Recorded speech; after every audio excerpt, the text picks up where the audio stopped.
Много е различно сутрин, като се събудите, навиците да са ви да излезете на разходка, да не гледате направо телефона, да не гледате лаптопа, лека разходка или кардио, студен душ, тренировка, ако можете. Много по-различно, отколкото събуждате се, хващате телефона и така минава половин час в леглото. Какво имам предвид? Навиците, които ще правите автоматично след известно време.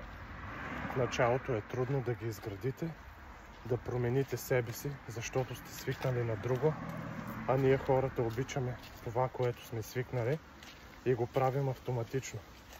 За да го промените ще е много трудно, но след това тези навици ще ви помагат дългосрочно.